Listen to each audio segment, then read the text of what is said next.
네, 안녕하세요 여러분. 이제 8강을 쉬고 9강부터 다시 에자일에 대해서 이야기해보도록 하겠습니다. 자, 이번 주차의 핵심 키워드는 에자일 그리고 디지털 트랜스포메이션입니다.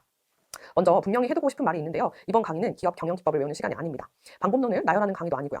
이번 주차는 사고방식이 어떻게 바뀌어야 하는가에 대한 이야기인데요. 기술이나 도구보다 먼저 우리가 세상을 이해하는 방식 자체가 어떻게 달라져야 하는지를 다루고 있습니다.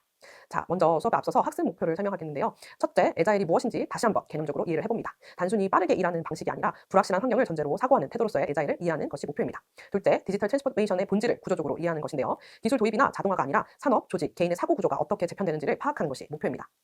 세 번째 학습 목표는 이 변화 속에서 개인에게 요구되는 에자일 역량이 무엇인지 설명할 수 있게 됩니다. 기업 사례를 넘어서 자기 자신에게 에자일이 왜 필요한지까지 연결하는 것이 목표입니다. 자, 이 세 가지 학습 목표는 서로 분리되어 있지 않고 있습니다. 에자일을 이해한다는 것은 디지털 트랜스포메이션이라는 환경을 이해하는 것이고요. 그 환경 속에서 개인이 어떻게 살아남아야 하는지를 이해하는 것이기 때문입니다. 자, 왜 9주차에서 에자일을 다루는가라는 질문을 할 수가 있는데요. 2주차에서는 우리는 본다와 관찰한다의 차이를 이야기했습니다. 존재를 확인하는 수준에서 멈추지 않고 관계와 구조, 보이지 않는 원인까지 떠올리는 사고였는데요. 3주차에서는 그 관찰을 공간으로 확장했습니다. 문제를 점과 선이 아니라 구조와 환경, 흐름으로 보는 입체적 사고를 다뤘습니다. 그리고 5주차에서는 그 구조를 머릿속에서 실험하는 시뮬레이션 사고를 또 배웠습니다. 자, 9주차에서는 이제까지 배운 모든 사고 방식과 현실 세계에서 어떤 태도와 행동으로 우리가 표현해야 되는지 그런 답을 해보는 시간인데요.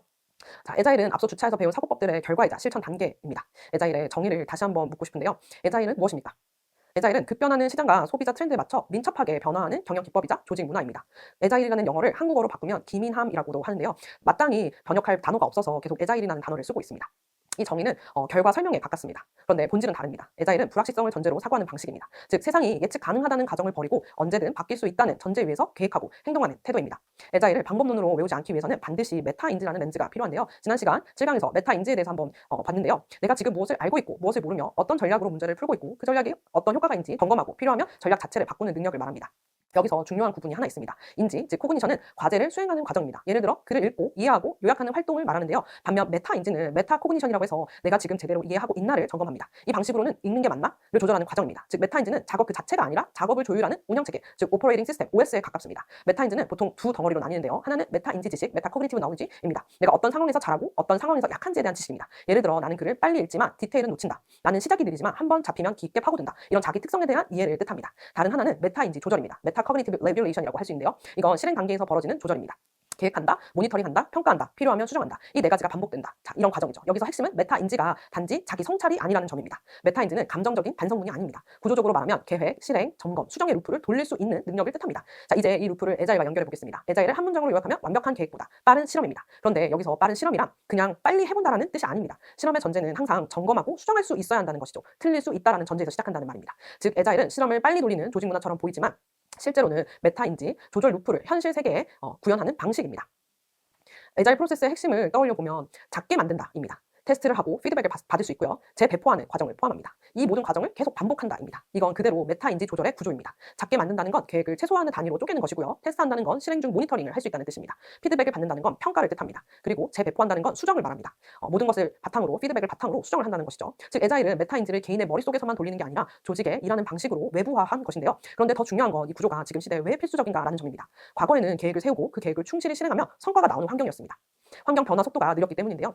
하지만 디지털 트랜스포메이션 환경에서는 다릅니다. 환경이 너무 빨리 바뀌고 있기 때문인데요. 고객 요구가 바뀌고 플랫폼 정책이 바뀌고 기술이 빠르게 발전하고 경쟁이 또 바뀝니다. 이러한 상황에서는 완벽한 계획을 세워도 그 계획이 금방 낡아질 수밖에 없는데요. 그래서 중요한 역량은 계획의 정확도가 아니라 계획을 업데이트하는 속도입니다. 바로 여기서 메타인지가 중요해집니다. 메타인지가 없는 사람은 한번 세운 계획을 고집합니다. 이미 환경이 바뀌었는데도 과거의 판단과 과거의 성공 계획을 계속 반복합니다. 반면 메타인지가 있는 사람은 계속 묻습니다. 지금 판단이 여전히 유효한가? 전제가 바뀌었나? 목표는 그대로인데 경로를 바꿔야 하나? 내가 놓치고 있는 정보는 없나? 이 질문이 가능해집니다. 그리고 이러한 질문은 에자일의 태도와 정확하게 일치합니다. 에자일은 계획을 안 세운다가 아니라 계획을 세우되 언제든 바꿀 준비가 되어 있다는 것입니다. 자, 요즘 많은 학생들이 MBTI를 가지고 사람들을 만날 때 판단하는 기준으로 삼는데요. 이 MBTI에서 여러분들 흔히 말하는 P 성향 있죠. 그 P 성향이 바로 에자일에 가깝다고 보시면 되겠습니다. 메타인지가 작동하면 사람은 자신의 사고를 사실로 착각하지 않습니다. 지금 내 생각은 상황에 대한 하나의 가설이다라는 태도를 가지게 되는데요. 그래서 새로운 정보가 들어오면 가설을 업데이트할 수 있습니다. 이 태도가 없으면 사람은 자기 생각을 자아와 동일시합니다. 내가 틀리면 내가 무너진다라고 느낄 수 있습니다. 그래서 변화가 와도 수정하지 못하는 경우가 빈번합니다. 그 결과는 느린 조직, 무거운 조직, 뒤늦은 대응, 뒤늦은 후회 이렇게 볼 수가 있겠습니다. 자, 여기까지 오면 에자일과 메타인지의 연결이 선명해집니다. 에자일은 외부 환경을 빠르게 따라가는 기법이 아닙니다. 내 사고를 계속 점검하고 업데이트하는 메타인지 루프로 일하는 방식을 구현한 문화입니다. 그래서 에자일은 도구가 아니라 사고 방식이라고 말할 수 있겠습니다.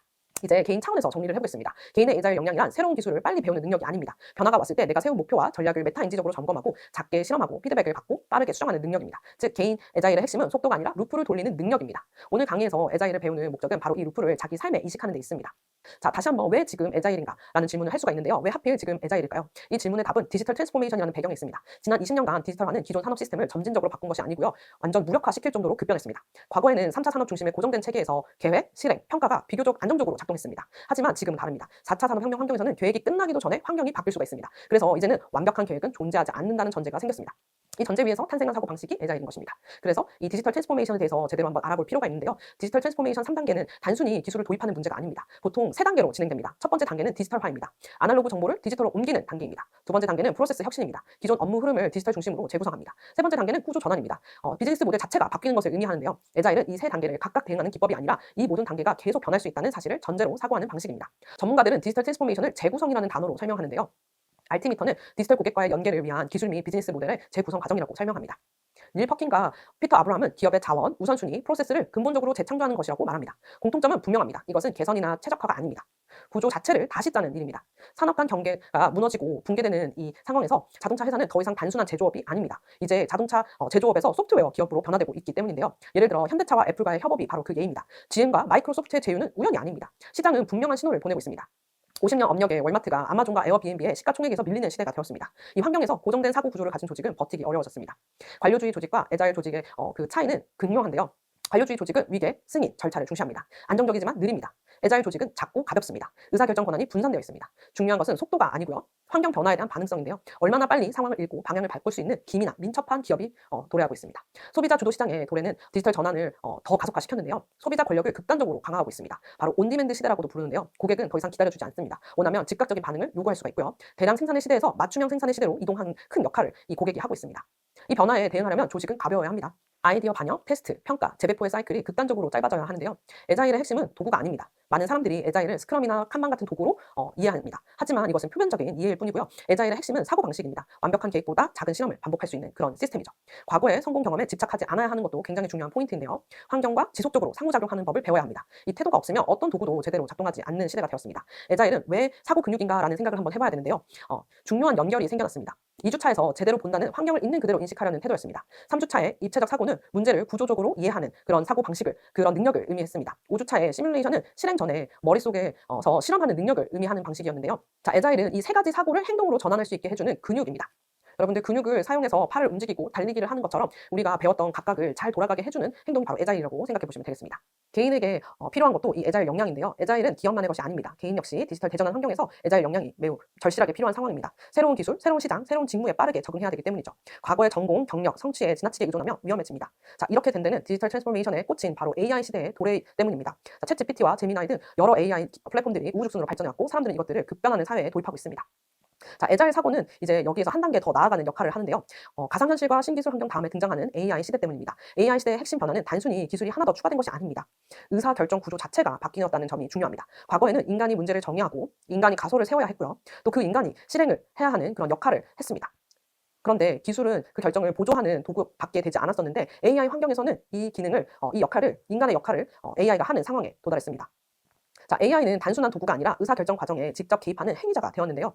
추천 알고리즘, 또 자동화 시스템, 생성형 AI는 그저 보조하는 것뿐만 아니라 이렇게 해보는 건 어떻겠는가라는 제안을 직접 할 수 있을 정도로 실시간으로 발전하고 있습니다. 저희가 챗GPT를 처음 사용했던 2022년, 2023년에 비해서 지금 26년인데요. 지금 여러분이 바라보는 AI는 더 빠르게 발전했을 것입니다. 이때 인간에게 요구되는 역할이 바뀌었습니다. 더 이상 모든 판단을 처음부터 끝까지 통제하는 주체가 아닙니다. 그렇죠. 판단을 조정하고 방향을 선택하고 결과를 검증하는 주체가 되었습니다. 바로 이 지점에서 우리가 지금까지 배운 에자일적인 사고의 중요성이 극단적으로 대두되게 되었습니다. AI 환경은 완성형 판단을 허용하지 않게 되었습니다. AI 시대의 특징은 환경 변화 속도가 인간의 인지 속도보다 더 빠르게 변하고 있다는 점인데요. 데이터는 실시간으로 갱신되고 있습니다. 트렌드는 예측이 아니라 반응의 문제가 되었고요. 어제 유효했던 전략이 오늘은 바로 무효화될 수도 있게 되었습니다. 자, 이러한 정말 급변하는 환경에서는 완성된 계획을 오래 유지할 수는 없게 되었죠. 오히려 이러한 계획을 세우는 것 자체가 완벽한 계획이 위험을 초래하는 그런 전략이 될 수밖에 없습니다. 그래서 AI 환경에서 중요한 역량은 정확한 판단이 아니라 판단을 계속 수정할 수 있는 구조입니다. 이 구조가 바로 에자일이고요. 에자일은 AI가 제안한 결과를 무비판적으로 따르는 태도가 아닙니다. 동시에 AI를 전혀 신뢰하지 않는 태도도 아닙니다. 애자일이란 태도란 AI의 제안을 하나의 가설로 받아들이고 그 가설을 빠르게 실험하고 결과를 보고 수정하는 태도입니다. AI 시대의 실패는 더 자주, 더 빠르게 발생할 수 있습니다. AI 시대에는 실패가 사라지지 않습니다. 오히려 더 자주 발생할 수가 있는데요. 왜냐하면 시도 자체가 훨씬 쉬워지기 때문입니다. 이제 AI가 코딩도 해주고 이전에는 많은 단계를 거쳐서 만들어냈던 것들을 하룻밤 사이에 몇 시간 만에 AI의 도움으로 하게 되었습니다. 전공이 문과인 친구들이 코딩을 해서 앱을 만들어내거나 웹사이트를 만들어내는 것을 하루 혹은 일주일도 안 되는 시간 만에 할 수 있는 시대가 되었기 때문인데요. 이렇듯 AI는 아이디어 생성 비용을 낮출 수 있게 되었습니다. 기획 초안을 빠르게 만들어주기 때문이죠. 자, 이렇게 해서 시뮬레이션과 예측을 순식간에 수행하게 하는 도구가 되었습니다. 이 말은 곧 실험 횟수가 폭발적으로 늘어난다는 의미입니다. 실험이 늘어나면 실패도 늘어날 수밖에 없겠죠. 하지만 또 그 실패는 실패로 끝나는 것이 아니라 다 데이터화되어서 이 데이터를 바탕으로 앞으로의 시도를 더 정교하게 아주 뾰족하게 날카롭게 만들 수가 있겠습니다. 그래서 AI 시대에는 실패를 피하는 전략이 아니라 실패를 관리하는 전략이 또 필요해지는데요. 여기서 다시 애자일로 돌아옵니다. 애자일은 실패를 없애는 방식이 아니고요. 실패를 빨리 발견하고 실패의 비용을 최소화하고 다음 선택에 반영하는 그런 방식입니다. AI 시대에 애자일이 필수적인 이유가 바로 여기에 있습니다. AI와 인간의 역할을 분담하는 것이 그리고 메타인지를 가지고 AI 환경에서 인간이 모든 것을 직접 계산하지 않아도 되는 상황에서 우리는 이 애자일을 가지고 정말 많은 것들을 시도해 볼 수가 있겠습니다. 하지만 그렇다고 해서 인간의 역할이 줄어드는 것은 아닙니다. 역할의 성격이 바뀌는 것이죠. AI는 패턴을 찾고 확률을 계산하고 가능한 선택지를 제시합니다. 인간은 그 선택지가 왜 나왔는지를 해석할 수 있어야겠습니다. 지금의 목표와 맥락에 맞는지를 판단할 수 있어야 하고요. 또 필요하면 방향을 바꿀 수도 있어야 합니다. AI를 멈추게 해야 합니다. 그리고 다른 방향을 제시할 수 있어야 됩니다. 자, 이 과정에서 결정적으로 필요한 능력이 바로 메타인지입니다. AI 시대 인간은 정답을 만드는 사람이 아니라 정답처럼 보이는 결과를 점검하는 사람입니다. 이것이 되려면 본인의 능력을 판단하는 메타인지가 바로 AI한테도 AI가 만들어낸 작업물에게도 적용할 수 있는 그런 능력이 필요한 것입니다. 그래서 메타인지 없는 애자일은 위험합니다. AI의 결과를 그대로 실행만 하는 조직은 빠를 수는 있지만 방향을 잃기 쉽고요. 또 반대로 메타인지 없는 비애자일 조직은 AI 환경에서 지나치게 느려집니다. AI 시대에는 메타인지가 있는 애자일만이 작동합니다. 자, 이 변화는 조직에만 해당하지 않습니다. 개인에게도 그대로 적용되는데요. AI 도구는 누구나 사용할 수 있게 되었습니다. 그래서 기술 자체는 차별점이 되게 어렵습니다. 모두가 활용할 수 있는 AI 기술을 사용할 때 그 개인을 구분하는 것은 AI를 쓰느냐 안 쓰느냐가 아니라 AI의 결과를 어떻게 다루느냐 이 한 끗 차이로 많은 것을 다르게 볼 수 있게 됩니다. 애자일한 개인은 AI의 제안을 그대로 받아들이지 않습니다. 작게 적용해보고 결과를 확인하고 비교해보고 또 수정하게 만듭니다. 비애자일한 개인은 AI의 결과를 정답처럼 믿거나 반대로 아예 거부합니다. AI 시대의 생존력은 이 중간 지점에서 지난 시간에 말했던 스위스폿을 찾는 것이죠. AI 시대일수록 애자일은 선택이 아닙니다. 가상현실과 신기술 환경은 실험 비용을 낮췄습니다. 거기에 AI는 실험 속도를 극단적으로 높였고요. 이 환경에서 완벽한 계획은 더 이상 의미가 없어졌습니다. 대신 필요한 것은 빠르게 시도하고 또 빠르게 점검할 수 있고 그걸 바탕으로 수정하는 사고 구조입니다. 그래서 AI 시대일수록 애자일은 이제 선택이 아니고 기본 생존 전략이 되었습니다. 그리고 이 애자일은 도구가 아니라 사고 방식이며 메타인지 위에서만 제대로 작동할 수 있게 되었습니다. 마무리하겠습니다. 왜 애자일인가? 애자일은 유행하는 경영 기법이 아닙니다. 디지털 트랜스포메이션 시대에 살아남기 위한 사고의 기본 형태입니다. 제대로 보고 구조를 이해하고 또 이를 바탕으로 시뮬레이션하며 빠르게 행동으로 옮기는 태도입니다. 그래서 애자일은 기업의 전략이자 개인의 생존 방식입니다. 여기까지가 구주차 강의였습니다. 그럼 수고하셨습니다. 감사합니다.